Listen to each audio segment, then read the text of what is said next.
Zambia Blog Talk Radio.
Ready to take your nursing career to the next level? At Global Nurse Pathways, we're here to make your dream of working in the U.S. healthcare system a reality. From expert NCLEX exam preparations to personalized consulting and relocation support, led by the incredible Dr. Alice Nalondo, who holds a Doctor of Nursing practice and is certified as a family nurse practitioner and a psychiatric mental health nurse practitioner. Our team delivers top-notch training to help you answer the NCLEX exam. Once you pass your NCLEX exam, we will connect you with the US-based recruiting agencies, setting you on the path to an amazing career in healthcare. Ready to get started? We're just a call or a message away. Call or WhatsApp us now at +1 346 328 1110 for the US or +260 961 875 081 for Zambia or email info@embbehavioral.com. Let's make your dreams come true together. Global Nurse Pathways, transforming careers, changing lives.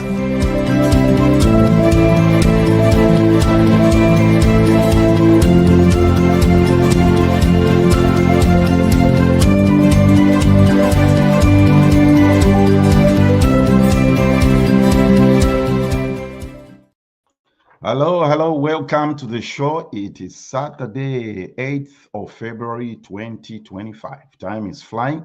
We do thank you for joining us from wherever you are tuning from. This is ZBTR TV. Please tell a friend that the show is live and share the link. Let everybody come in and enjoy and be part of an impactful conversation.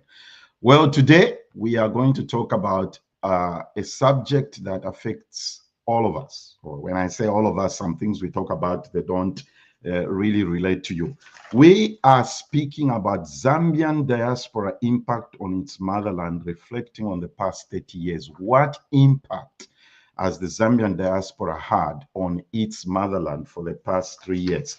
Before I read a statement or some statistical information from the International Organization of Migration, let me introduce my guest joining us from the King's Country. It's no longer the Queen's Country, from the King's Country.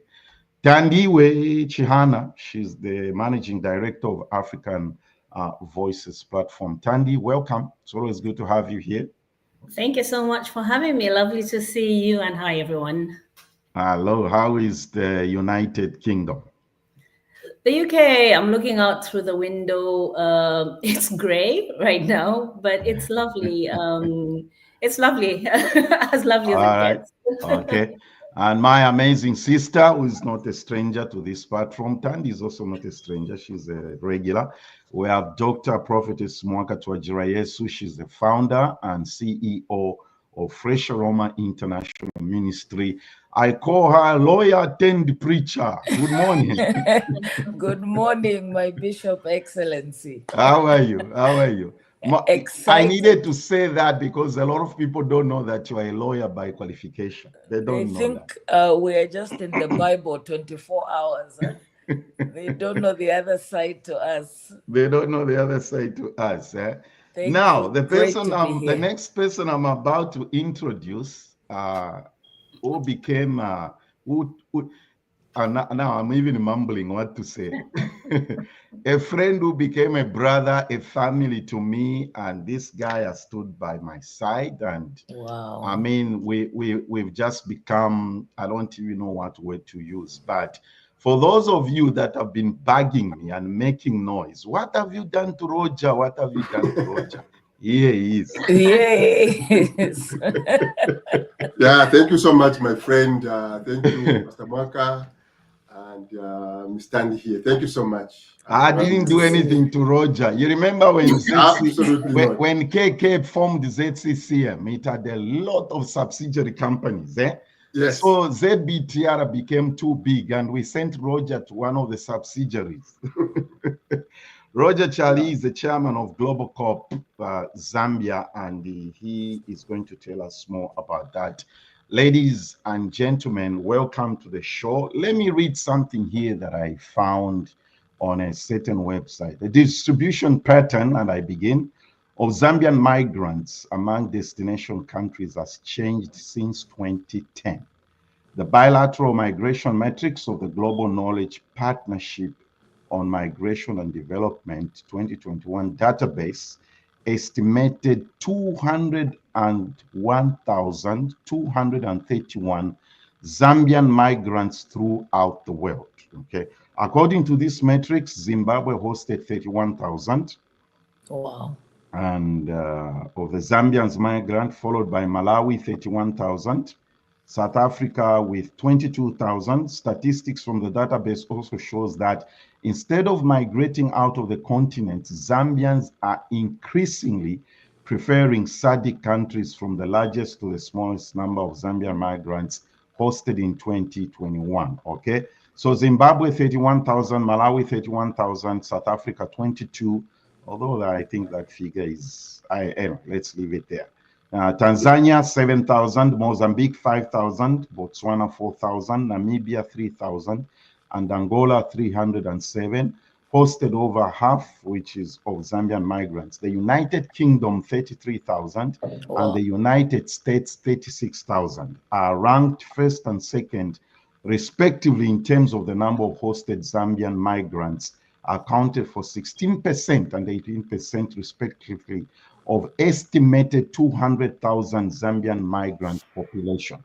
So according to this report, there are approximately 200,000 Zambians in the diaspora. Okay, so our conversation today is on the Zambian diaspora's impact on the motherland in the first 30 years. What I want us to do is I'm going to ask our guests to tell us their journey before we begin this conversation. I will begin with Roger. Roger, please tell us what Global Corp is about, how long you've lived in the diaspora, what made you come here, where you've lived, and what do you do? Yeah, so the question of how long I've lived in diaspora actually makes me sad sometimes, because I've lived for just too long. I tell you. Yeah, it makes me a little bit sad. I spent 10 years in the United States, 15 years here in Canada. So altogether, I've lived in diaspora for 25 years. Like the introduction said, I'm the chair of Global Cooperative. Global Cooperative is an investment cooperative which we organized to put money together to invest in various sectors of Zambia. But for the first 2-3 years, we have concentrated putting our money in the government bonds. To date, Global has about 250 members with 20 million kwacha in government bonds. So now our challenge is to move from the bonds to go into other aspects of the economy, of the Zambian economy. That is where we are. So that is a little bit about me and the journey. But I would want to say that my journey really starts from Zambia Block Talk Radio. That's where my journey starts. Zambia Block Talk Radio, we've discussed just about anything under the sun. We started Zambia Diaspora Business Group are here, which has about 20. I'm a treasurer, 20 members. From there, ideas came, and then we moved on to global. What did we do wrong in Zambia Business Group, which we can develop in? And that's how we started global. But all the ideas, all the discussions came from Zambia Block Talk Radio. Wow. Excellent. Thank you. Dr. Mwaka?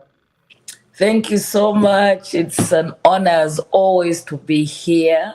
I am Dr. Mwaka Twajira Yesu, founder of Fresh Aroma International Ministry, which of course is a ministry preaching the gospel. But under Fresh Aroma is our School of Excellence, which is a mentorship leadership institute. Under Fresh Aroma is also our We Care Foundation, helping the less privileged and less fortunate members. We've done massive outreach into places, Galingalingam, Tendere, you know, especially during the pandemic when it was so difficult. Under Fresh Aroma also, we have a church in Lusaka, Zambia, and a church here in Dallas, Texas. Under Fresh Aroma is also the Distinguished Women International, which is that's the denominational gathering of women from all denominations. We host conferences. Under Fresh Aroma is also the social media, radio and TV. So that's who I am. Excellent, excellent. Tandy? Thank you. Oh, thanks so much. Really privileged to be in the company of amazing people like you all. So I'm with African Voices Platform, which is a media organization hosted in the United Kingdom, but bringing together multi-sectoral conversations. And so I'm personally a creative. I think I like to think of myself as a creative, or more my work life is very much a policy field. With African Voices Platform, it started off more of a knee-jerk reaction, I think, initially when back then when we had the shithole comments by President Trump. So a few friends of mine who are already in the media space on a TV station, two friends of mine actually, just went and had a conversation about it, and also just to plug the gaps in conversations about how we speak of ourselves and who is speaking on our behalf. And I jumped on that. It was initially just a hobby, but maybe about 6 months later, we realized that actually the gaps we were feeling were beyond just the rhetoric of being responsive to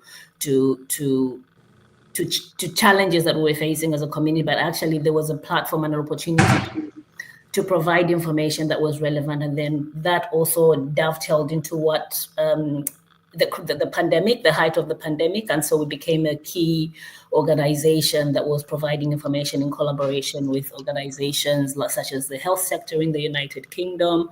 But outside of that, we also host artists and creatives that are of African heritage, or at least speak of Africa, or celebrate Africanness. So we're quite, and then on the Zambian side of things, because we have an African diaspora station, we have multiple countries represented. So on the Zambian side of things, we've hosted President Hakainde Hichilema when he first came to the United Kingdom after he was elected. So we hosted that live stream. Also, in the run-up to the elections in the month of August 2021, we hosted then aspiring vice presidential candidates, Kanduluo and Dr. Inonge Bikusita. No, my apologies, Kanduluo and the current vice president, actually. Nalomango. So we've done that. And then more recently, when the president again was in Oxford last year, we live streamed that. So we kind of do a lot of that, and as well as with other countries.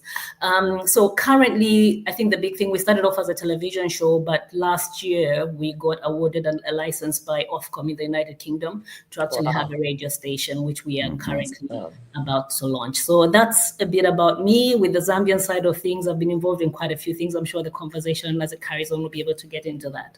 All right, excellent. So that's about our guests, so that you know that we didn't just pick them from somewhere and nowhere. Our conversation is going to be, petitioned into three segments: social impact, economic impact, and political impact. So we'll begin with the social impact. Tandy, I'll throw this question to you. What does it entail when we speak of social sector and services as a diaspora community?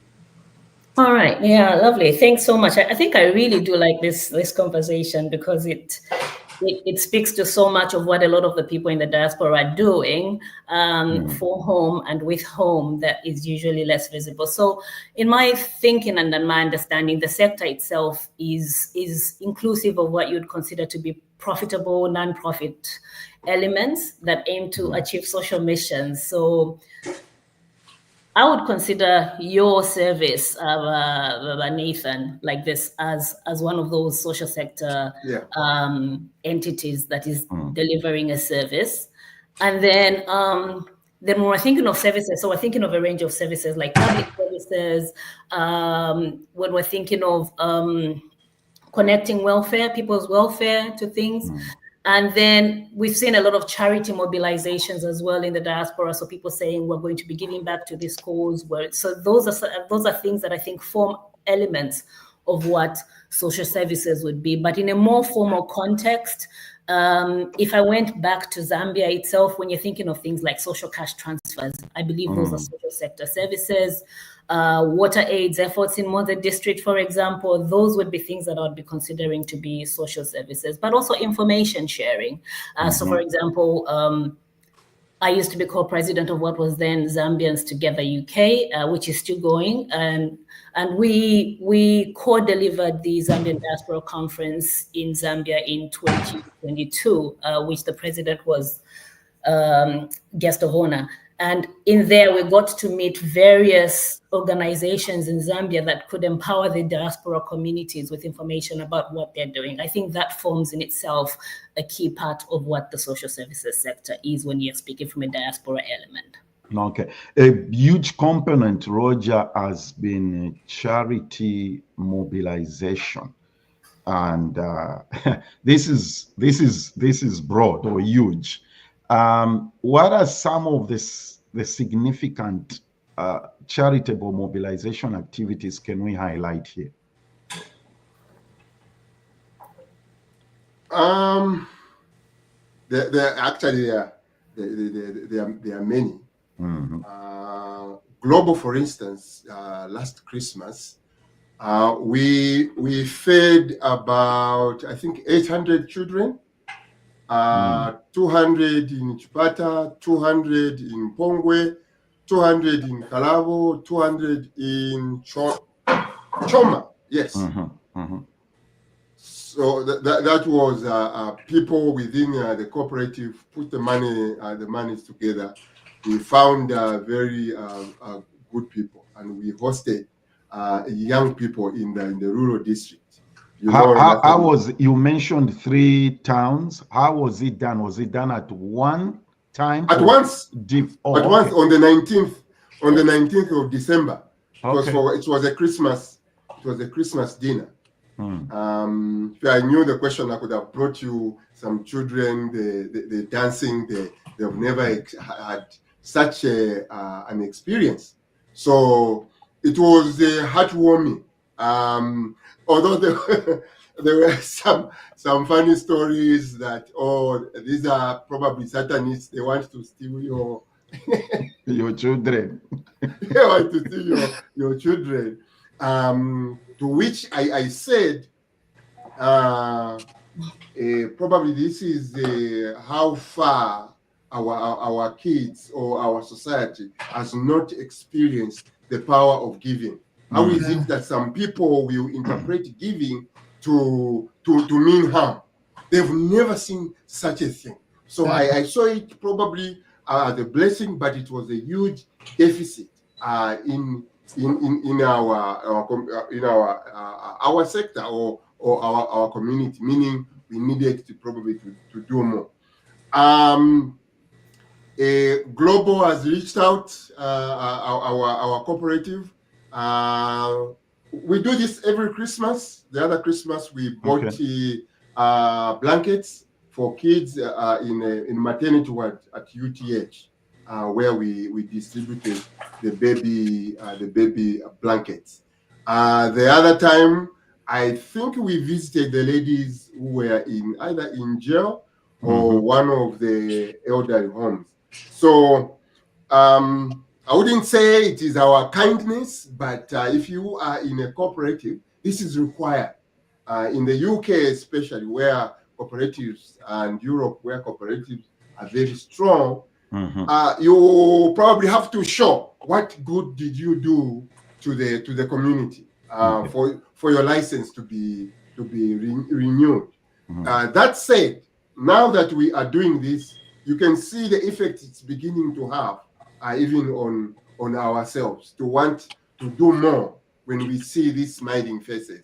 So we want to even step up and probably create, I don't know, a scholarship fund to help out kids and even do more. So that is part of our social community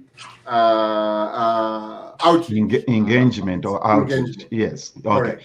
Dr. Mwaka, your ministry has also done some work. And before I even finish this question, I think to Roger's point, let me confess that I think I should have told you about all of you about this so that we show some pictures. We normally like to do that.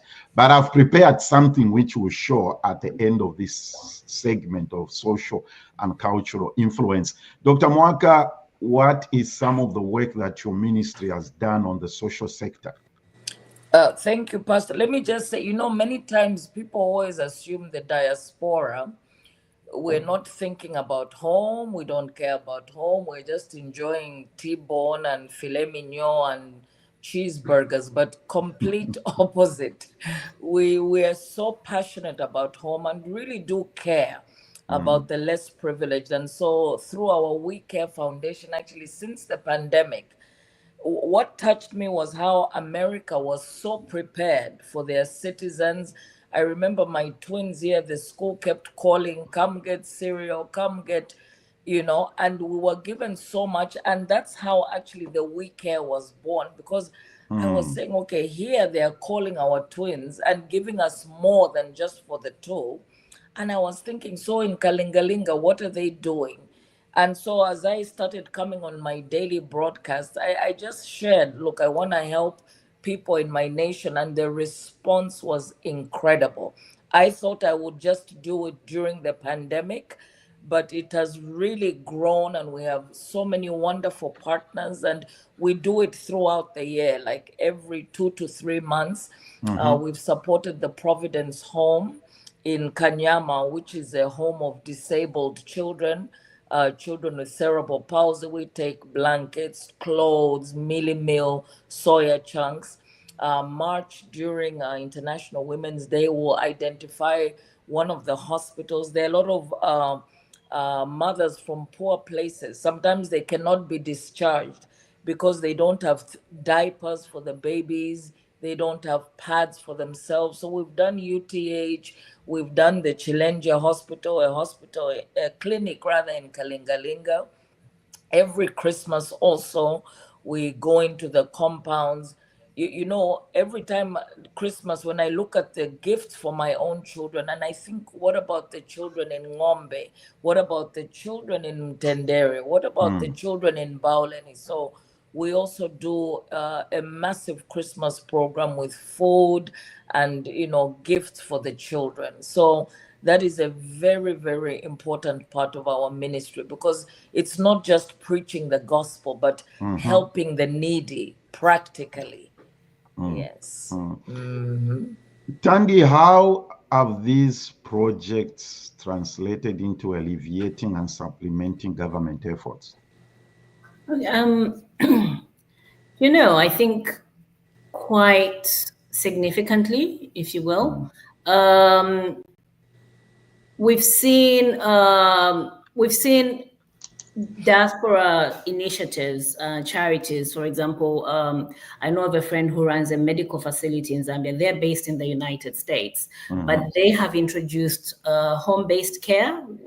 So they have that. So that is changing how families can access care, for example, but it's also creating employment as well for medical personnel who would ordinarily not have been able to have access to that. Then there are friends of, there are other people within the diaspora that I know of that are working on feeding programs for children. So Dr. Tagureyeso was just speaking about how that's occurring in the United States. At state level in Zambia, I'm not sure whether that is actually happening. I do know that social cash transfers is starting to change the landscape, but I don't know about in terms of feeding children on school programs. But I do know of entities that are from the diaspora that are actually doing that in remote schools and ensuring that kids get to school and have a meal before they can actually start to eat. So there's that just that little act means that a child can be consistent with school, they can concentrate in school, and they can be sustained. And so there are little things like that that are actually are making significant strides with the efforts of the diaspora. You're also thinking of things like water projects. The diaspora community is leading on this at the point where they are not themselves doing it with their own resources.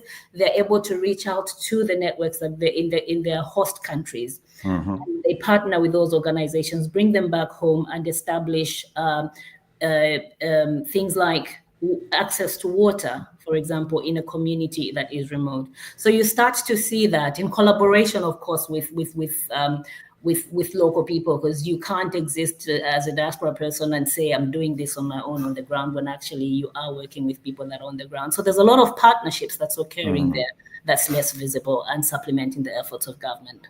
Roger, Tandy in our contributions talks about things like creating employment and, enabling kids to go to school. To what extent does this affect? I know you do a lot of work and you've done some study on national budget issues and stuff like that. How does this affect the national budget of the country? It definitely has an impact. Yeah, excellent question. Actually, I have a chart. I don't know if you can show it. I downloaded it there, which shows how much money the Zambians in diaspora we've been sending back home. Have you been able to find it? I can't see it here. It's a blue one, last one.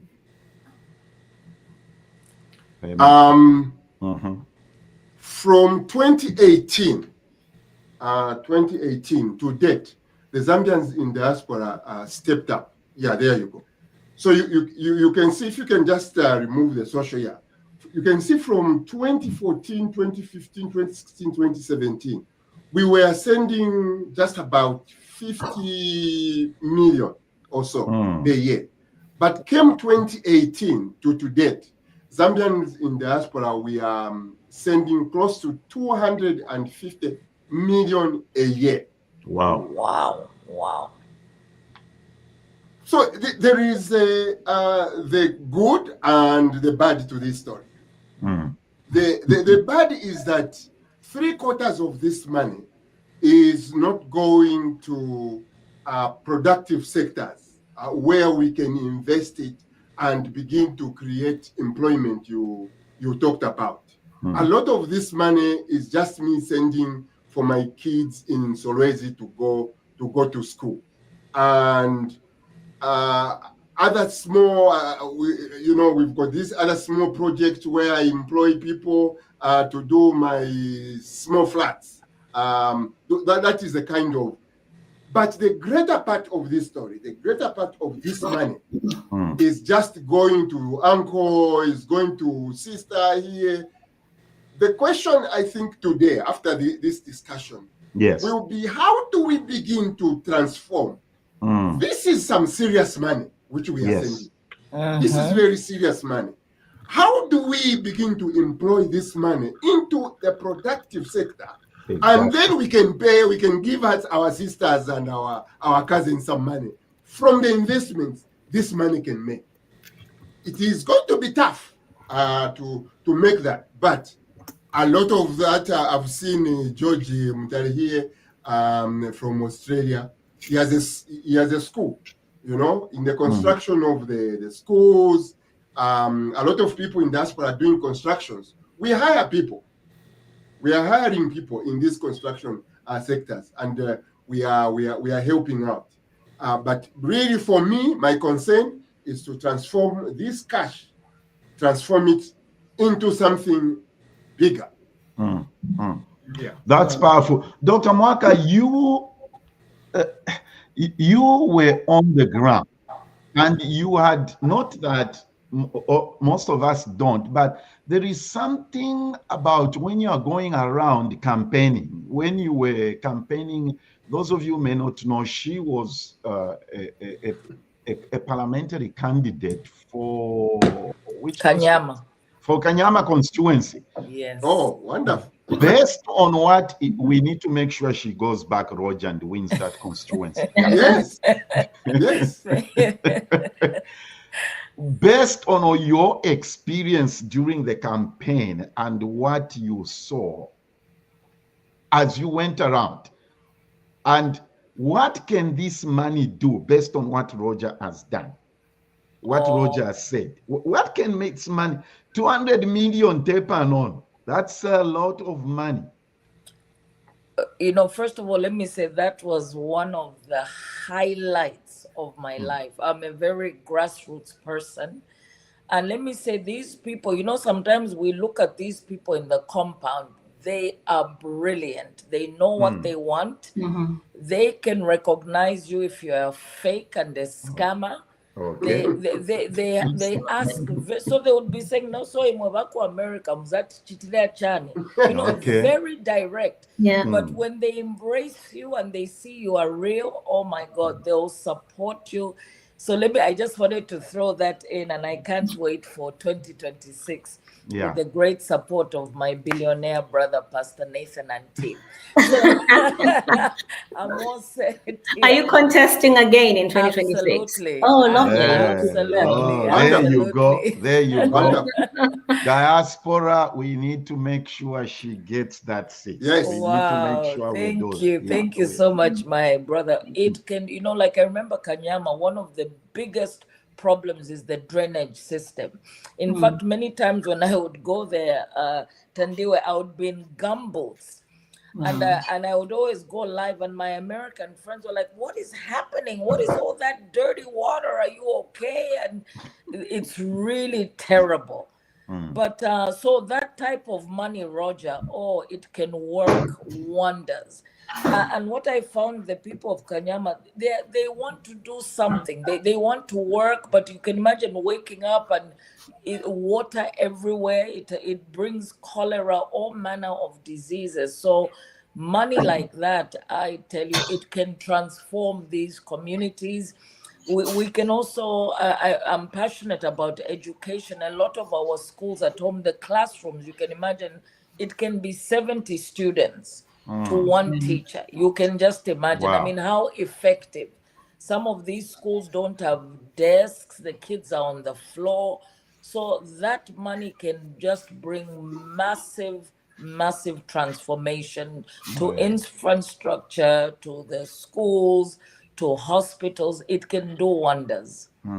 You see, Let me just add to what Pastor Maka is saying, what that money can do, and we've talked about this a lot in global. That is just initial cash. That is just initial. Any bank, any financing company which can see the flow of that kind of money, they are willing to give you 4 or 5 times that kind of more money. Wow.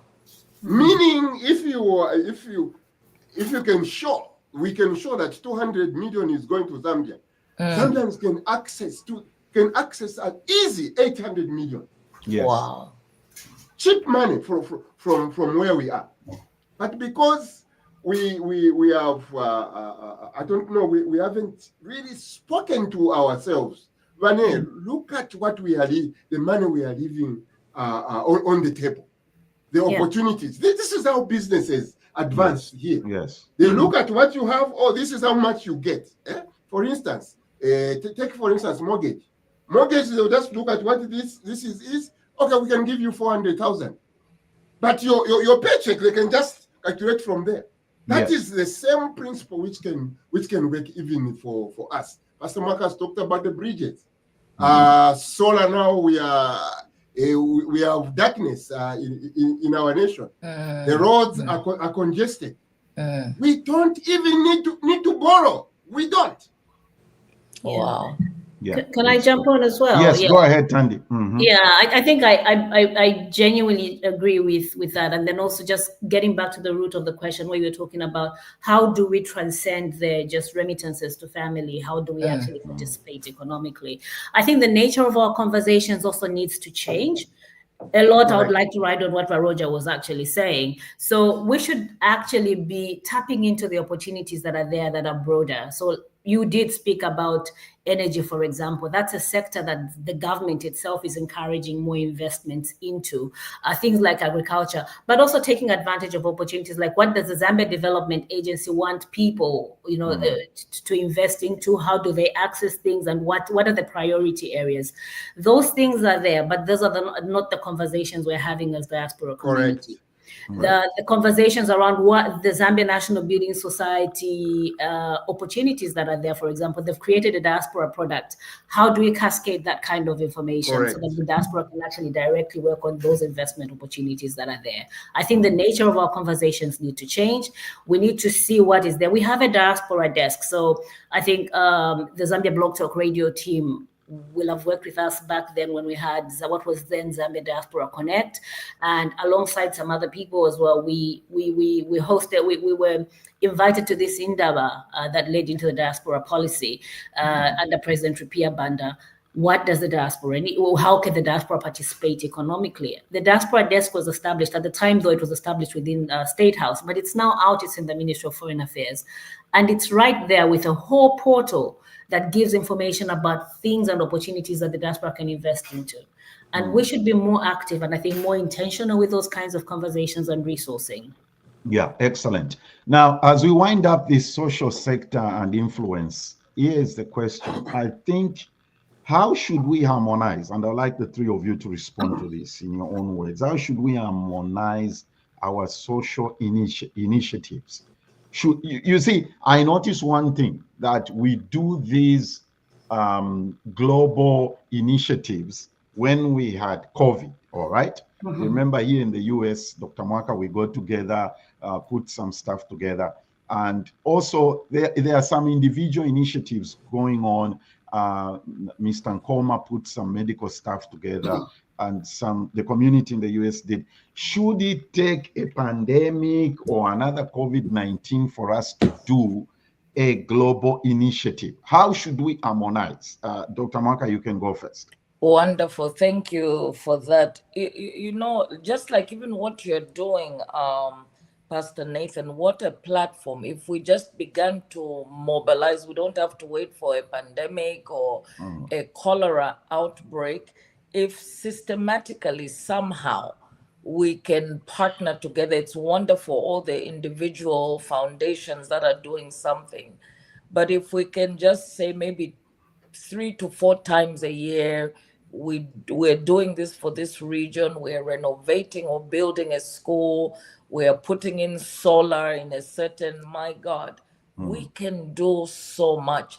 And as Roger was saying, that what we collect, companies can double that, triple that. They always love to see the initiative that individuals are taking, and then they'll say, we add on to that. So we don't need to wait for a crisis. We are here, we are ready, we are available. Roger? Yeah. The first thing, I think it is what you have done today. We need to continue to recognize various groups the way we have done, and probably do a little bit more. And then the various groups, I know in the US you have a massive independence platform. which are not independence. Independence. It's the largest we have here in diaspora. We have other organizations. The key word you have used is harmonizing. How do we all start to speak the same language? Not that we want to people to come, global, stop what you're doing. Mr. Andy, stop what you're doing. That is not the idea. But with the strength where we are, how can we, another keyword Mr. Andy used was intentional. Intentionally, how can we save money? We are leaving so much money on the table. How do we begin to consolidate this cash to be meaningful in our country? In your remarks, you always like to say, I don't know where time has gone.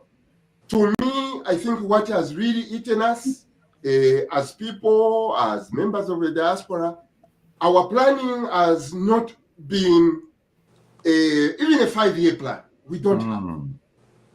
We don't even look, later on talk about 10-year plan. We don't do that. And the only time we look at time is when we look at, 30 years, Peter. And probably there's very little we have done. How do we harmonize? How do we consolidate? I think let's sit down and put a 10-year plan, a 20-year plan.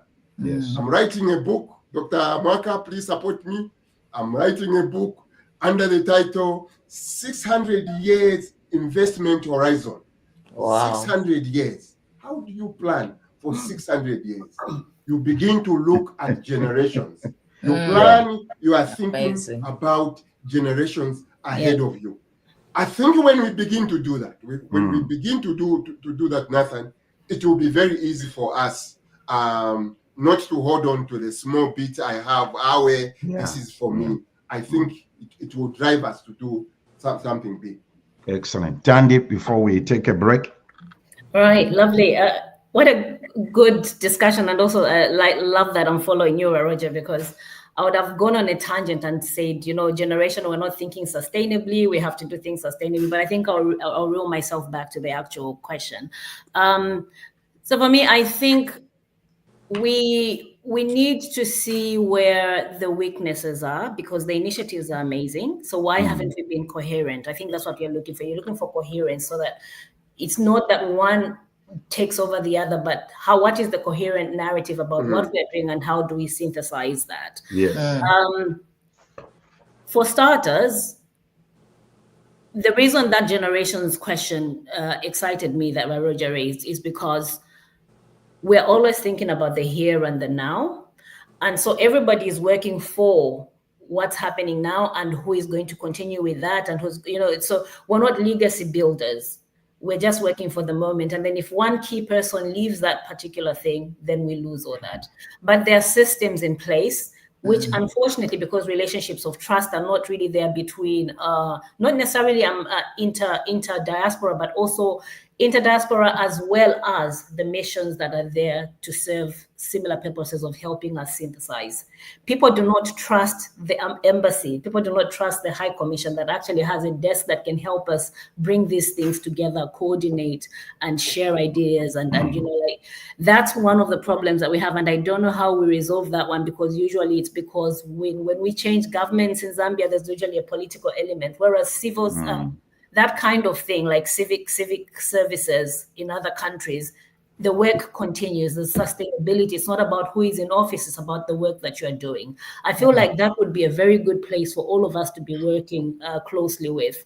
In the same way that government actually insisted when we're delivering the in-person diaspora conference in Zambia in 2022, they said, we cannot have too many touch points within the diaspora. Can you collaborate and bring this thing together?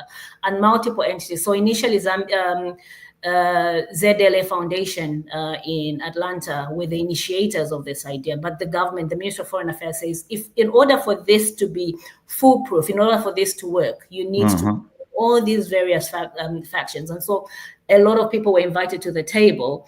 I think if that thinking continued, then we'd all be working coherently, collaboratively, and would be able to show exactly what we're doing together and sustain it as well. Yeah, excellent. Okay, we're going to take a break here. I want you all to look at this, and then we shall switch our conversation to economic impact.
Those organizations I've shown are not the only one. Those are the ones that we know at ZBTR, and they've been on this show.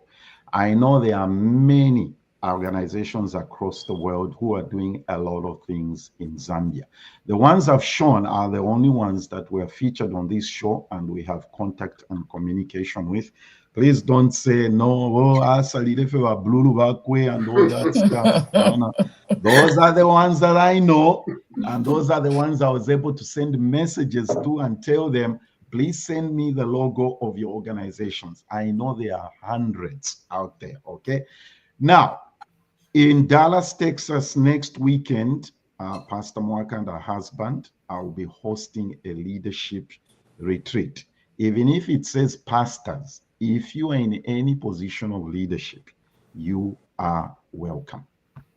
Are you ready to experience a day of transformation, empowerment, and divine impartation? The Apostolic Network invites you to an extraordinary one-day pastors and leaders retreat designed to equip, connect, and inspire leaders from all nations. This impactful event will be hosted by Apostle Darius and Dr. Mwaka Twakira Yesu, leaders devoted to equipping the body of Christ for greater works. Theme: Releasing Apostolic Impartation for 2025. Prepare to receive fresh vision, wisdom, and spiritual alignment for the year ahead. Joining us are powerful voices from the Apostolic Network, including Pastor Wilson Soko, Apostle Larry Ode, Reverend Freddie Landry, Pastor Nathan Kama, Pastor Francis Kagwerere, Prophet Tony Jeffries, Evangelist Kelvin Howe, and Pastor Keama Getao. Be inspired by their anointed messages and practical teachings. Mark your calendar for this life-changing event. Date: Saturday, February 15th, 2025. Venue: 9550 Skillman Building, Dallas, Texas 75243. Admission is free. Enjoy a complimentary brunch while connecting with fellow leaders. Don't miss your opportunity to step into your calling with renewed strength and purpose. RSVP today by calling +1 214 755 185. Together we will equip leaders and transform nations. We can't wait to see you there. Releasing Apostolic Impartation for 2025. You can tell that the voiceover is a Zambian, right? Which parts? You can tell that he's a Zambian by the way he pronounced my name. Everybody, you are welcome to that leadership retreat next weekend. And it's about leadership.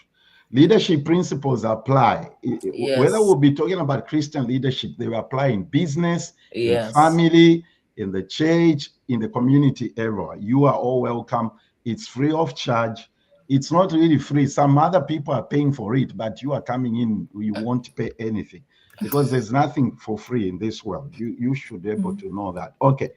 Everybody watching, I am seeing you, okay? And at some point, I'm going to show all your comments.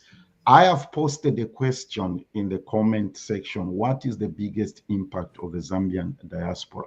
I would like to hear comments from you people watching. Secondly, if you know an organization that we didn't list here who are doing something in Zambia, please put the name there. We shall give them a shout out. Okay, we're switching gears. I don't know if we're going to be able to get to the political aspect because we have to. That's the one I'm longing to talk about. I'm itching. That's the one you're waiting for. Okay. Me, I was waiting for the economic one. Then what shall we do here? Switch to political or what? Yes. We can touch on it. We can touch on it. Okay, let's quickly. I think we have covered quite a lot in the social sector. Even an aspect of economic has been done in the economic aspect has been done in the discussion of social sector. One thing as we begin to talk about the economic sector is I learned something. Dr. Mwaka, you referred to this. During the COVID time in the United States, the government did something. They gave every citizen money. Yes. So, Roger, this is what was going through my mind when I was preparing for this conversation, Tandy. I said to myself, the American government, they are very smart and clever, right? So, based on that principle, to what extent does English anyway? I wish I can say it in Tumbuka or Tonga, but to what extent do our remittances, Roger, empower our families to have that purchasing ability? Yeah, I feel very intelligent for saying that. Now I wish you'd said it in Tumbuka. Yeah, I've just forgotten the statistics, but it was said at one point, a family which has members of the diaspora in Zambia or a village, their standard of living was much higher than those who did not have support coming from the members of the diaspora. It was significant to say those who have support. But you agree with me? We have just too many of our people, so we just pick and choose. Yeah, you just pick and choose. Which family can I help? And that's what you can do. You cannot help everyone. But very, very quickly, as we are struggling to allow Pastor Mwaka to come in with the politics here, on the economic aspect, Nathan, my recent visit to Zambia was a huge eye-opener. When we started the show, before the show, Pastor Mwaka and Ms. Tandy, we are talking about what are we doing here. For the first time I was in Zambia, I felt that way this year. Each time I go to Zambia, I go to Kasempa. I have to go to Kasempa for some reason. Well, I come from there. The mining activity is so much. And the funny part, those who have seen me go to Chipata, the motorcycles have taken over the transport systems in all of the rural Zambia, to the extent that when a truck of fuel comes, first day the fuel is finished, it is all gone because of the motorcycles. I moved from Kasempa through Solwezi. The amazing part, Nathan, you are a Mufulira guy. I drop at Sabina, going to see my sister in Mufulira. The economic activity in our nation, beginning from Chambeshi there all the way to Kitwe, the amount of the infrastructure of companies you are going to see, not Tuntemba, real serious companies. The activities in Chongola, what I saw within Chongola, the activities I saw in Mufurira, the activities I saw for the first time, I asked my question, what am I doing in Canada? For the first time, I asked myself. So coming back to your question, members of the diaspora, let's do something. Something is happening in our country. This is not an issue about politics. Something is happening in our country. The president was in Japan. He mentioned it again.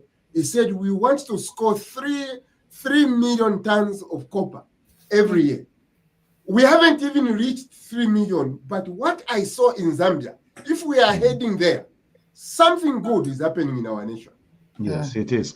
Let me, before Tandy and Dr. Mwaka respond to my question, this is a very important comment here, that there's something I want to highlight from George's comments. Remittances, even though they have and continue to largely go towards consumption, remittances have sent children to school. Very true. College, contributed to funeral expenses. Massive. And is Forex for Zambia.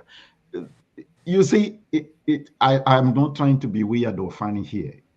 We all know that every aspect of Zambia has transformed. Standards, even funerals, you can see that funerals are being done at a different level. Yes. So when we make those funeral contributions, when somebody dies, we are giving business to a funeral home. Correct. I just thought about that to George's comment here, and you know what he's saying. Thanks, George. By the way, George is watching from Australia. Good one. Okay, yeah, that's a good one. So, Tandy, what's your comment or response to that intelligent question I've asked? Could you repeat the question? George distracted us a bit there. I've forgotten. Now you see, some of these things which come by the Holy Spirit. You can't repeat them. I think you're trying to go into politics. You're trying to go into politics? No. I'm talking about how our remittances in different ways, empower our families to have purchasing ability. Right. Okay. Yeah. No, they definitely do. Remember, if we're talking about, I think when you contextualize today's discussion, you actually frame it around the past 30 years. You have to remember that in the past 30 years, we lost a whole productive generation of parents. So there are loads of orphans that were generated in the 80s, 90s. Yeah. Yes. And those people largely, to a large extent, were sent to school by extended family, and the diaspora was a key part. It's a statistic that is not substantiated. So, but anecdotally, we do know that a lot of families were giving a hand from the diaspora to educate their children. And what that means is that you build a pipeline. By educating young people, you're building a pipeline, and those will carry somebody else. So it's long-term thinking. It's not just about that moment. So I do think that that's the kind of impact we have created, but it means you're empowering more people to be able to have purchasing power, because they've been able to acquire an education that sends them, gives them skills that will enable them to acquire more money. So we're part of that pipeline, I think. Excellent. Dr. Mwaka? Yes, the diaspora, I tell you, we have played a very pivotal and significant role in economic impact. I think, for example, the conferences I host massive conferences in Lusaka, and I don't buy stuff from here because I want to do the banners there to give the business people I don't bring a thing from here. So I mean that's just one aspect. And as the individual who wrote, our money has helped family members, friends go to school, college, we've created business. I mean, our impact is incredible. That's why we need to serve in government. We've paid a high price. Sneaking in. We have been a blessing. Okay, it's important. Let's assess what does the funding of large-scale projects, particularly? I know we are doing a lot of. Zambians love real estate. I don't know whether we are all related to Donald Trump or what. It's I don't know. We are not. You're not, Roger. We are not. You're not cousins. Sorry to say, You are refusing. So what does the funding of large-scale projects, particularly in the construction sector, translate into economic impact? Who wants to go to that question? It's huge. It's huge, because I think even that has created a lot of employment. People, I'm really impressed. Some of the diaspora now have actually set up companies if you want to build, because you know, we've all had the experience. You're sending money for one thing, people are building their own homes, you know. So now diaspora have literally set up companies there. If you want to build a home, a school, they'll do everything for you, and you know that your money is safe. But it's creating employment, you know, for laborers. So it is massive. It is huge. Yes, it's played a very, very pivotal role. Just imagine Africa without the diaspora economic contribution. I hear like Ethiopia, they have built skyscrapers, malls. It's on another level. Same with Kenya. Oh yeah. Yes, yes. Oh yeah. So Roger, can we move from just building our personal homes to commercial? Yes. Commercial We strategy? must. Yes. Yes. Very quickly, Zambia has 20 million people. Your statistics which you gave was about 200,000 Zambians are in diaspora. Yes. Gambia, on the other hand, has 2 million residents. So I must think that their diaspora population is much smaller than the Zambians. Yes. So from the table I shared, Zambians are sending 200 million a year in remittances. The Gambians, who have a population from home, only 2 million, they send about 600 million a year. How do they do it? Because government has in Gambia has found sectors where they are inviting the diaspora, come invest in this sector. The government do all the work. Let's say, for instance, we're talking about Pastor Maka talked about the Ethiopians. Yeah. Is this the Renaissance Dam? The Renaissance Dam? That huge electric dam was done mostly by money which came from the diaspora. Oh, so wow. this is what we are saying. Let's work with our government. Find huge projects which they can probably even source the money. And they say, diaspora, we have sourced the money. You share this. There are so many ways we can contribute. So you would find that even in the 200 million we are talking about, we could easily start sending $1 billion the Zambians in diaspora. But right now our channel is, like we said, just helping someone go to school, small projects like a home. But we need sectors. Say for instance, malls, solar. shopping malls. Yes, shopping malls. Sectors like that. Zambia diaspora, we have sourced the money. Who are willing to participate in this loan? Who are willing? We are saying that 2%, 1%. We are all paying. We all know we are investing, and the money will come back. That is how a small nation, Gambia, is beating a big country like ourselves, because they are investing in huge capital projects, while we Zambians still doing small projects, which are mostly personal. Excellent. Those of you that are watching, please I hope you are letting your friends know that we have an important conversation going on here. That's our social media handle, ZBTR TV. You subscribe to our Facebook page and YouTube page as well, channel, and then we shall be able to follow and hear your comments here. Okay, there is a question from a young man here.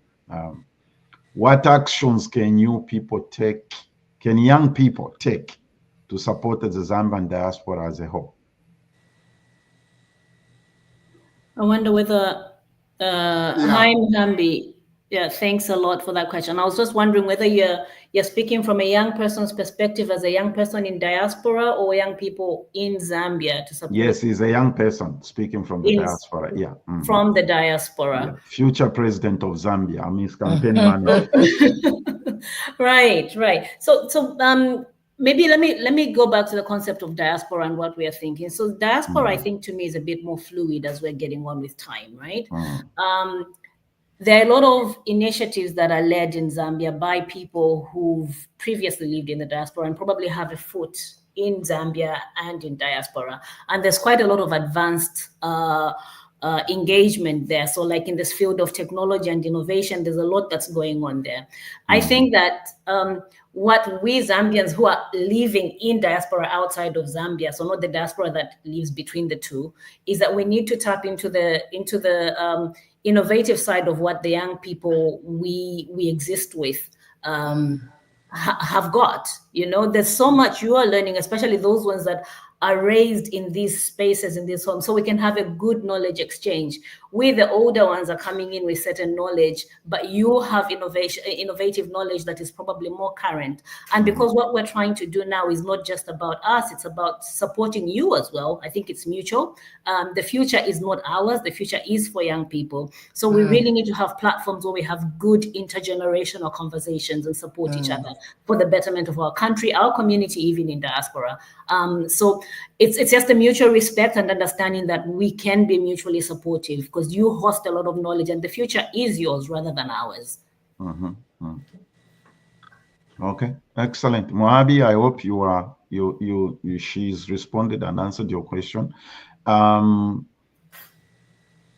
Gregory says 20 pounds buys me a bucket of KFC, whereas that buys me a goat back in Zambia or pays towards a lima and a lima of maize. Moavi says thank you, and honestly says excellent observation, Prophetess Mwaka. It's unfortunate that individuals are launching businesses using the funds we send home for our development initiatives. The Lord provides through you. The Lord provides through you. But Gregory's comment, Nathan, if you can put it back there. Maybe I'm growing old, so I'm having too many stories in my head. so when I was in Zambia, I stayed at a lodge, a very nice lodge being built by a young lady.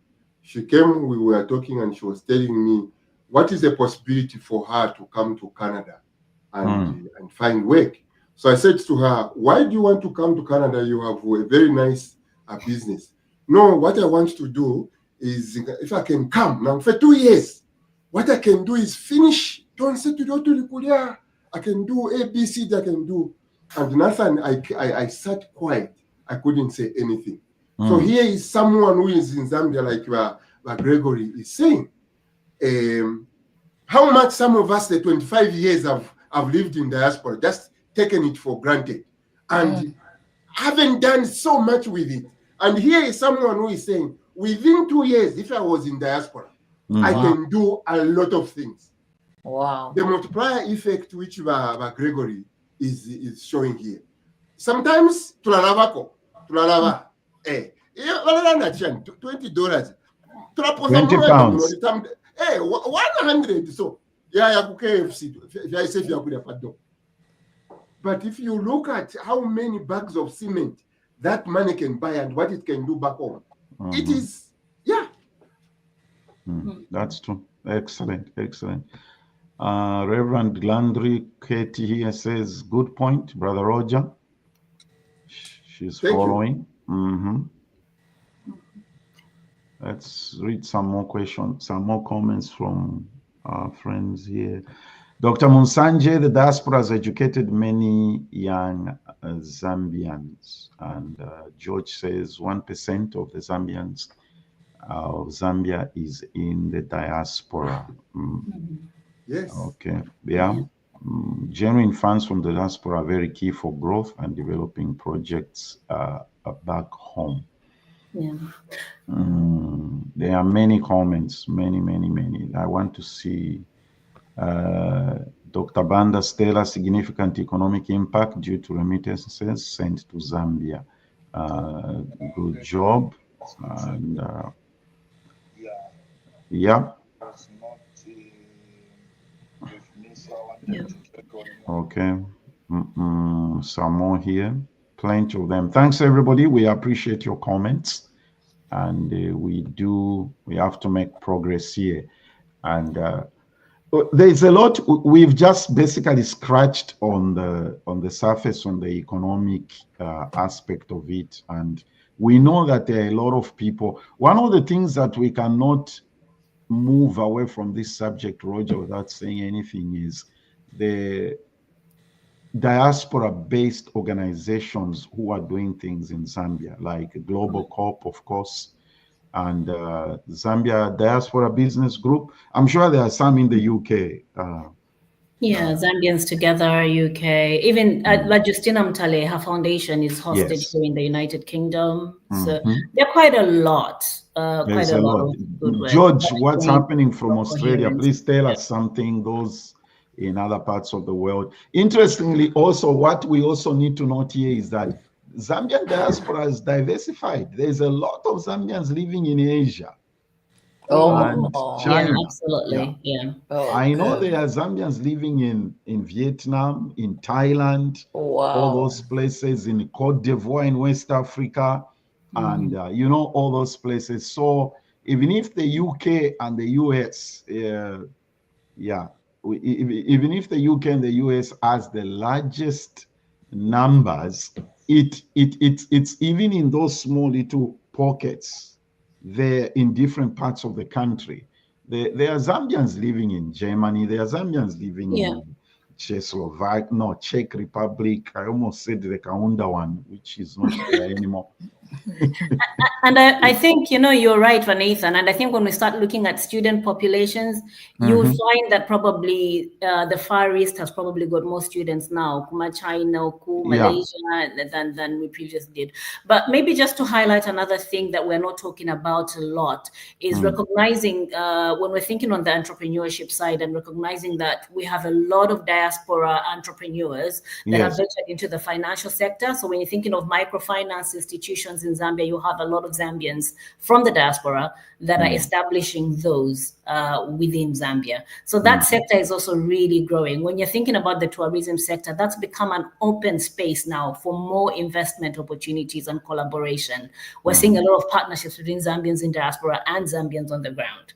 That is pushing things as well. So what we need is to have those conversations or have visibility of what's happening and how people can actually be part of those bigger scalable things so that they can even do more at the micro level, which is the remittances to family.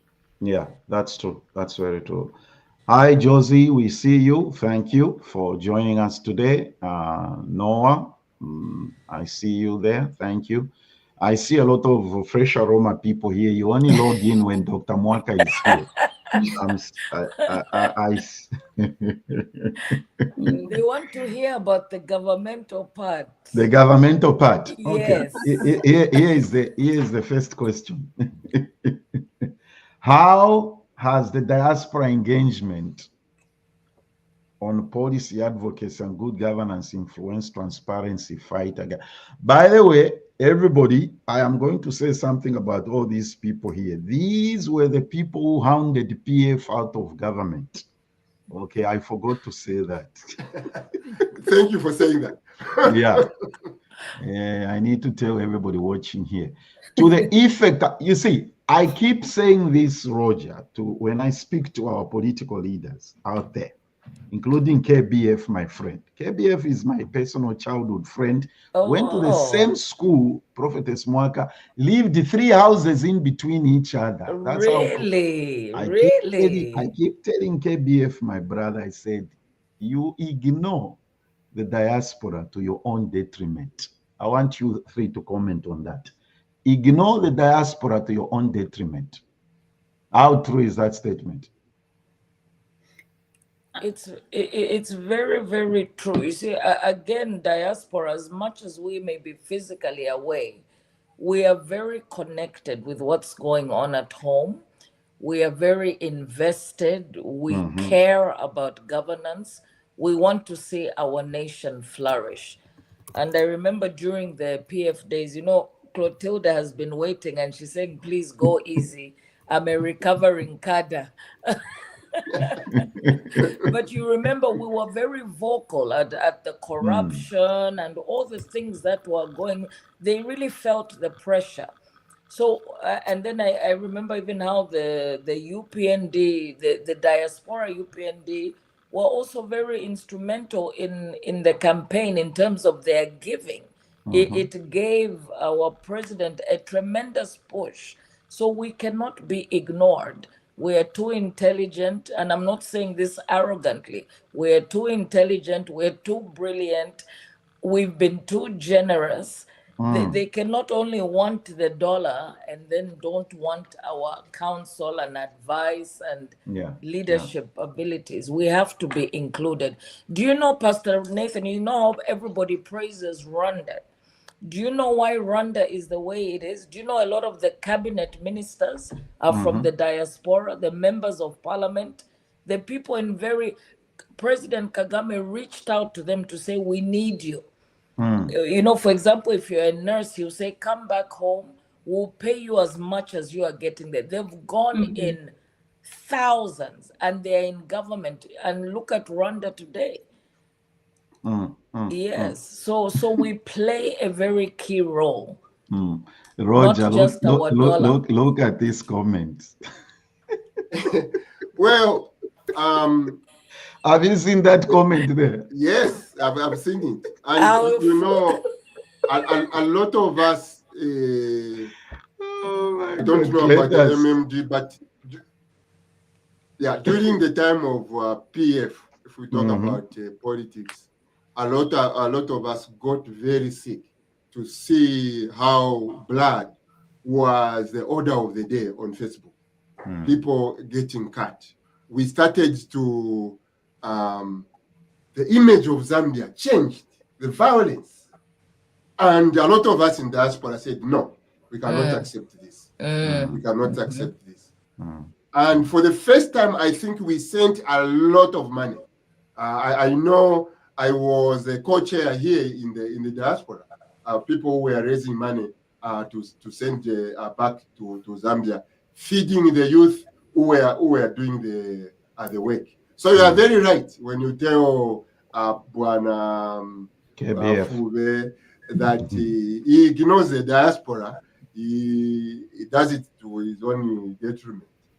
The diaspora can, if well mobilized, even in the current government, if well mobilized. I've always made the argument, Mr. Andy and Pastor Mwaka here, that I believe that apart from government, if the diaspora are well organized, we have a very, very heavy pace. We have funds. We can match. Maybe only government can beat us. Only government can beat us. But because we are sending it, like we said, in bits and pieces, it hasn't been very, very, it has been meaningful, but it hasn't had the impact it deserves. Yeah. Right. You see, to Cletus's point, I need to highlight this. To Cletus's point, Vanathan, don't forget how forceful ZBTR was against the MMD. MMD thought ZBTR was a PF platform. Really? You remember that, Roger? Yes, yes. MMD thought ZBTR was a PF platform. PF forgot how we worked with them to run MMD out of office. Now they started thinking we were UPND platform. That doesn't even bother me anymore. You can think what you want to think. My job, our job as a platform in the diaspora is to push for good governance, transparency. No, immediately you start stealing, we are going to be in your face. Trust me. You are going to hear from this platform immediately you start. The only reason the UPND is not able to tell whether we are their side or not is this. A lot of people always ask me this. As many UPND leaders, today I'm going to tell on you about UPND. As many UPND leaders we've invited here, Dr. Mwaka, they don't show up. They don't show up. They don't show up. By UPND, you need to come here and talk to the Yes, come talk to us. You know, it feels like not show up. I'm saying it today. Muleke, you need to stop that. But Vanessa, do you realize that with every change of government, things change? When people go into government, I've heard you say that almost every successive government, Vanessa, when they're in government, Katrishi. Oh yeah, they do that. I mean, we know you. We know you. Can I speak a bit more to that? If you do not want to come here, I'll start raising money for KBF. I'm telling you. Oh my God. Come here. Oh yeah, you need to show up here. We supported you and we didn't like what PF was doing. I'm sending you a warning. You need to show up here or else I'll start sending my money to KBF. All right, go ahead, Tandy. All right. Yeah, I bet that stern warning has been heard. Yeah. So I wanted to speak a bit more to the question of governance, accountability, and I wanted to recognize as well as the Zambians promoting leadership in America, for example. They have been running programs, and I actually went and saw one of the launches where they're working with all the 10 provinces, young people from the 10 provinces on anti-corruption initiatives. They've gone to Mongo, and that's entirely a diaspora-led initiative in collaboration with the Anti-Corruption Commission and other elements in Zambia. So there's that as well when we're thinking about broader governance and how we are building towards better governance. So the diaspora is heavily engaged in that. Thinking of the diaspora policy had a heavy input from the diaspora community in order to be actualized. And today, Zambians everywhere are enjoying dual citizenship as a result of that. And that means that the opportunities for Zambians in diaspora to invest more into the country are broader now. They are wider. It's more comfortable. There's a lot of fidgety things that we still need to work on, especially when it comes to systems and how those things move. But those are some of the things that the diaspora itself has heavily been involved with on the political arena as well. What are the benefits of dual citizenship? I would speak to one. First and foremost, in order to get access to land, for example, in Zambia, I know people are saying, do you have an NRC? Does the person have an NRC? That's one of the very basic things that you have. But also it's a place, it's a sense of home. So for people who were not born in Zambia, for example, but born to Zambian parents, they would not be admitted to Zambia prior to dual citizenship. And yet you have a sense of belonging, a sense of worth that is tied to a culture and heritage that you actually cannot legally claim for yourself because of a legal barrier. But for you to be able to claim your culture, your heritage, and be able to positively contribute, you have to identify with the place as well as legally belong to it. So I think that has opened up opportunities, and young people are more enthusiastic that are born in diaspora now to participate in Zambia's economic activities, social activities. The arts and culture space is thriving with diaspora. And look at all the authors that are coming out from diaspora as well. People in film, television, they're all getting involved in that, as well as agriculture. Okay, there was a massive movement in the diaspora during the last election, sleepless nights, dry pockets. People gave money. Don't play with the diaspora. Mwambi says, I concur, if we the diaspora acknowledge our political power, we can become a significant voice in the political arena. Dr. Mwaka, how has the role of diaspora members who have returned home taking up leadership was translated into tangible reforms? You know, the beautiful thing with the diaspora, and please, this is not to look down on our own people, but I think our work ethic is incredible because here there are no maids, there are no gardeners, you do everything. So when we go into Zambia, I don't know, we're just different. And again, it's not to look down on people at home. Our mentality is different. I have colleagues in other nations who are MPs and ran fantastic campaigns. They're in parliament, making policies. So it's really our time and our season. I think we're not just here to send dollars, but our leadership skills are needed. Our different work mentality is needed. Our work ethic is definitely needed. So, Roger, let's go. Zambia Yeah. is waiting. The I mean, parliament is waiting for us. Yeah, it is interesting, Dr. Mwaka, when you say our mentality is different.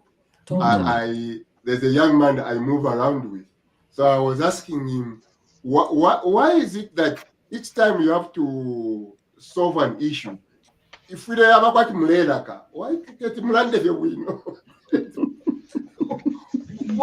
And it's like we are more prone to arguments, unnecessary, than open a door for someone and smile and say hello. Those are not things we do much easily. To me, that was a little bit surprising. I agree with Pastor Mwaka. We need to go back home. Yes. and contribute. There are some of the things in my view which are acceptable in Zambia or Bali Lekafiati. Customer service is one of them. You find in a place where when you go, what it is you who is going to do them a favor. When you go in there. Yes, the attitude. You know, there is a South African coffee shop. Is it Vita? Is it called Vita? Something like that. When you enter that, when you enter into that shop, their slogans. They sing. I don't know if their slogans are singing. Latte to Hamba. Yeah, that's the one. But it's a very specific one. It's not all of them, but yeah, that specific one that's in Kablonga. They're very you feel very welcome when you go there. You feel very welcome. This other time. No, actually, even in East Park, Miss Tandy, they do it. So this other time I went in there, they didn't do that. I told them, hey guys, why not go come in? Hold on. Those I'm sure are ideas the South African owners are bringing to our nation. As Pastor Maka is saying, I think the exchange of ideas, we who are in the diaspora, we have seen how a worker at work is treated. Right. We have seen how a customer is treated. Why is it that after so many years, our phone companies cannot deliver the better service to the people? Airtel, is it MTN? Up to this day, we cannot figure out how a good phone network should work. These are some of the things, in my view, I think we need to discuss with our fellow our colleagues back home. This is not okay, as Justin Trudeau said the other day. This is not okay. Yes. Ivy says customer service is the worst. You are just telling the truth. But Yes. I like this one from my Bemba sister. She says, customer service is just sad. When you go to ShopRite, Shark, what Mwadilaka? It is. It is Correct. quite sad. But even Correct. in government offices as well. Even Oh, government, gosh. even government offices. Even in But government, there's a complacency sometimes where you're thinking, this is the job you're paid to do. Exactly. Yeah. So there's also and you see to the question that suppose abeya ku shop right. To me, either natranda poya kwa na customer we know later. Tatuba posha kono kupa posha. How is your day to day? Wabomba sha. Na ifwe tu isafie na ifwe ni yeah, kwati ni nkondo. Yes. Through and through. To me, this is one of the reasons why I miss Zambia so much. Because I am ShopRite. New opportunity, Ukranda, how is your day? You know. So, yeah, I agree with you, Pastor Mwaka. Together, I think we can do this. Our people, we can laugh with them, but even more, we can every opportunity I had with a younger guy, we had a story. We would talk, and I wrote something on Facebook one time. Zambia crossings. So even the younger guy asked him a question. Why don't you stop? At no, he's not an experienced driver. Experienced drivers don't stop. Imagine. Oh, really? At experience. Yeah. But then I said, what if your child is about to pass? Hello, wouldn't you like in a bus? And the next stop, I saw him stop to allow the pedestrian. You see? So where does that responsibility sit? Where does that culture shift sit? Whom does it sit with? How do we change that? Both of us in our 50-year plan, I think we shall need, because there's just no way crossing Bamupunga. That should not be acceptable. Go ahead, Pastor Maka, you wanted to say something. I love what you've asked us, my sister. And I think just as Roger did, one person at a time. At a time. Yes, and then also mentorship. That's why we started like a mentorship. These are some of the things we teach: proper customer service, just, and then a sense of ownership. One of the things that is, Zambia is so beautiful, but there's a lot of littering. If you go to Lusaka, you'll see a beautiful Benz. Somebody rolls the window, they throw a banana peel. And I remember my twins, when they were little, they kept saying, "But Mom, is it they don't have garbage cans here? How come everybody is throwing?" Imagine, because they're used to here, where even in daycare, you throw away your. So we have to teach one-on-one, as Roger did. But if we can even set up training programs to teach people that, listen, when you value something, you treasure it, you value it, you be careful in the way you're not just going to be littering everywhere. So it has to be done practically. I love how the example you gave, Roger, when you asked the guy, wouldn't you like someone to stop for your child? For your child, yeah. That's the way. One-on-one is so effective. It's Thank tiring, but it's effective. Thank you, Pastor David in Arizona. Let's make this show go viral so that they hear what we are saying here. My dear sister, amazing Theo, I wish we could access our pensions now and return, but here they expect us to work until 65 or 70. Many of us are more than ready to go and contribute. We are bursting with knowledge and agree to make a difference. My brilliant doctors, Nasilele, I completely agree with the importance of work ethics. I would recommend that the school curriculum consider incorporating work ethics as a standalone subject. It's crucial for our development. Mwamvera Chizungu, standalone subject. Catch them off this too young. Yeah, I agree. Brenda says kuchipatala meaning hospital ngawaya nalelo mwabwela mwadwala chani. America, my name is Brenda. I'll be your nurse today. How are you feeling? I'm on a difference. Huge. And a huge difference, a small difference makes all those differences. Everybody, we appreciate your participation. I need to ask this last question. Has our political engagement been positive or it's been negative? Effect being causing, some people say the diaspora, when we get engaged politically, it divides our communities back home. What's your response to that? Our political engagement, is it negative or positive from a diaspora point of view?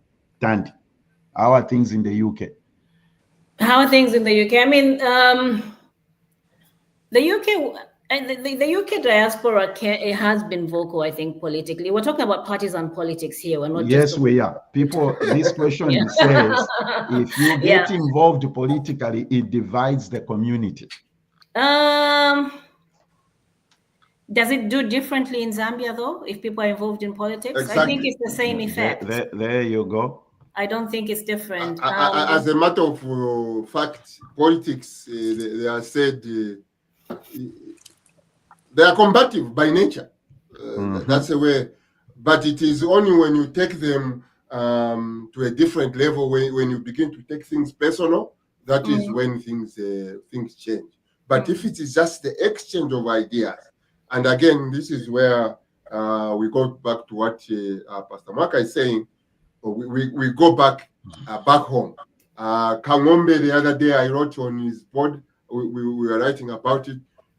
Is in the opposition, but he's always writing in a respectful way, and he puts his points across. So it will be part of the education to ourselves.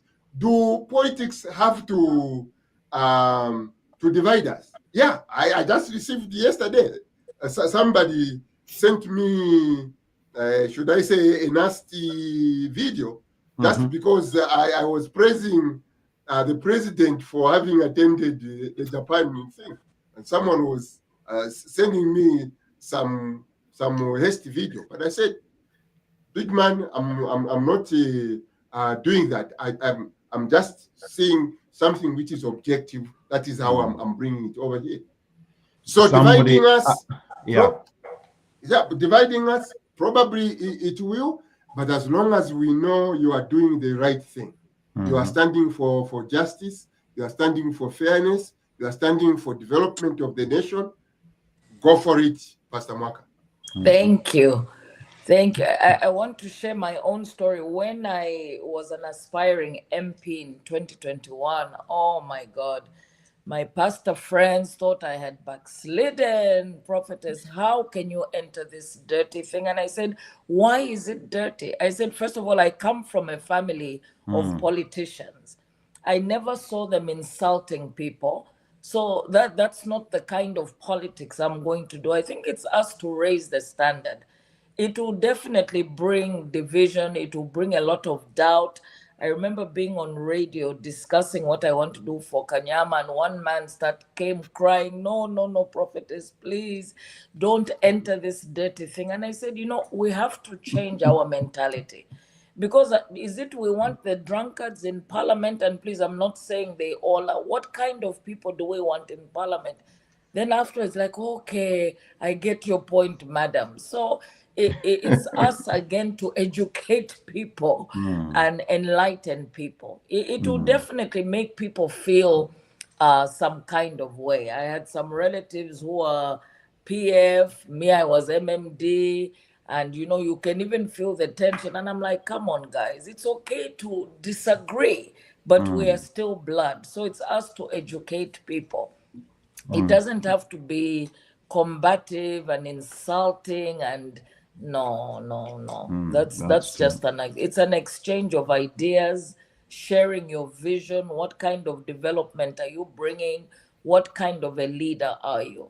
Excellent. Okay, we end here. There is a mature way of politicking. Yes. However, some emotions drive people crazy and they stop reasoning. Yeah, I think the politics. The politics that were very, for me, the politics that I really supported and championed were the politics of the almost next president of Zambia that never was, Elias Chipimo Jr. I think that's the kind of politics that I aligned with, and I think that could have taken us on a good path. But yeah, here we are. Like Rambi is saying, exactly, politics is a noble profession. Dr. Kasonso says, taking the bull by its horns to rebuild the country in the image its original place is a grand idea. Nehemiah in the 5th century BC is exemplary. We cannot delegate our dreams for a better country. Dr. Banda says we need a program focused on customer service. This will enable Zambians to capitalize on the instructions. Well, everybody, thank you. I can never thank you, my amazing guests here. I have a very special relationship with each one of them. Like I said, I'm going to repeat what I said at the beginning. Shaba Tolelefe from somewhere. These are people who have the brains. You can tell from the way they've been talking. They are educated. They make an impact in their communities. My dear friend, today, I almost forgot something. I know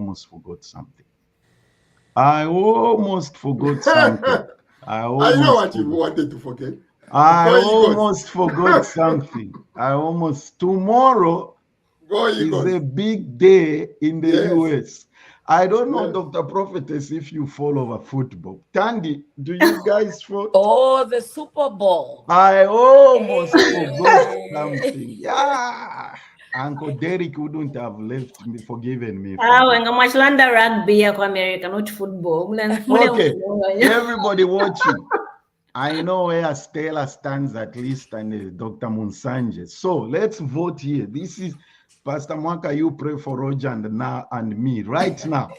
This is the only thing in life in the world where Roger and I stand on two opposite sides. Here.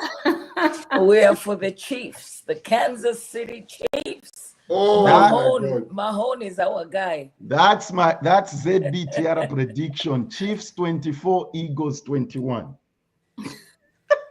I'm telling you. Eagles 30, Chiefs 19.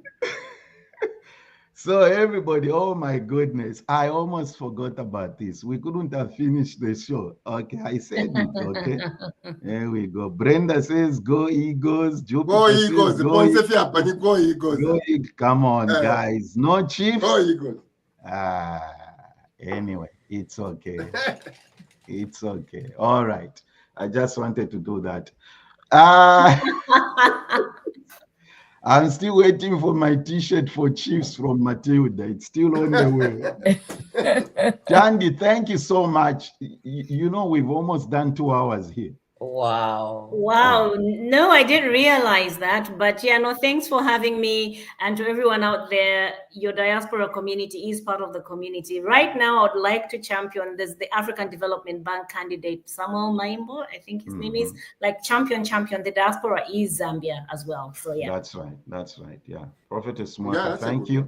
Thank you. It's been enlightening. It's been awesome meeting Tandewe. You are so brilliant. Please, let's go home and stand. Wonderful to connect with Roger. All Tumbuka people are smart, Dr. Mwaka. All Tumbuka people are smart. All Tumbuka people. Chairman. It's been awesome. Yes, it has. Chairman, it was good to have you here, my friend. No, thank you. Thank you so much. Just the schedules, preparing for the show sometimes is not easy. Like you know, you are working at work, you are still scribbling, you are writing, I can tell you, preparing for this show, I suffered, Dr. Mwaka. So if you want to come and share something, it's a lot of work. People don't realize that. It's a lot of work, and it is. I want to give a super job. We are coming. Super job. Big shout out to my sister Priska for working with me on this. She helped me a lot. All right. Next week is Valentine's week. So I'm doing a special Valentine's show with a couple that has been married for 40 years. Wow. So let's hear some romantic Valentine for 40-year Valentine. We will tune in. Wow. You all know them, Dr. Steve and Bishop Steve and Dr. Matilda Safari are my guests. Nice. It's 40 been 40 years. years. They look so amazing, though. They're yes, so they do. vibrant. Yes, they do. Travel. So next week we are talking romance. Zambian romance or romance? Zambian romance. There's a difference, guys. Yeah. Son. Everybody for tuning in, I appreciate you. Please, let's make this show go viral. Let's send it to the UPND leadership. They need to come here. They do. Have you ever hosted Dr. Elias Muncher from Australia? They are ambassador in Australia. Before he was ambassador, Kudala. He used to come before he was ambassador. But UPND, Finch Mutina, come. I'll see you next week for a romantic show. Thank you for tuning in. And Thanks have a great weekend. Thank you. You're amazing. So much. There is no quarterback like Mahomes. Patrick Mahomes. There is no quarterback like Mahomes. Yes. Tandy, you should watch. Saquon Bucket will be there tomorrow. I come in for the halftime show. That's all. I don't know anything else that happens around it. No, watch the whole thing. We are all geared for tomorrow. I'll see you next weekend. Yes, thank you so much, Pastor. Thank you, Roger. All right. Thank you so much. Chairman, go and sleep now. You can go and sleep. Okay. Yeah.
Are you ready to experience a day of transformation, empowerment, and divine impartation? The Apostolic Network invites you to an extraordinary one-day pastors and leaders retreat designed to equip, connect, and inspire leaders from all nations. This impactful event will be hosted by Apostle Darius and Dr. Mwaka Twakira Yesu, leaders devoted to equipping the body of Christ for greater works. Theme: Releasing Apostolic Impartation for 2025. Prepare to receive fresh vision, wisdom, and spiritual alignment for the year ahead. Joining us are powerful voices from the Apostolic Network, including Pastor Wilson Soko, Apostle Larry Ode, Reverend Freddie Landry, Pastor Nathan Kama, Pastor Francis Kagwerere, Prophet Tony Jeffries, Evangelist Kelvin Howe, and Pastor Keyama Getao. Be inspired by their anointed messages and practical teachings. Mark your calendar for this life-changing event. Date: Saturday, February 15th, 2025. Venue: 9550 Skillman Building, Dallas, Texas 75243. Admission is free. Enjoy a complimentary brunch while connecting with fellow leaders. Don't miss your opportunity to step into your calling with renewed strength and purpose. RSVP today by calling +1 214 755 185. Together we will equip leaders and transform nations. We can't wait to see you there. Releasing Apostolic Impartation for 2025. Zambia Blog Talk Radio.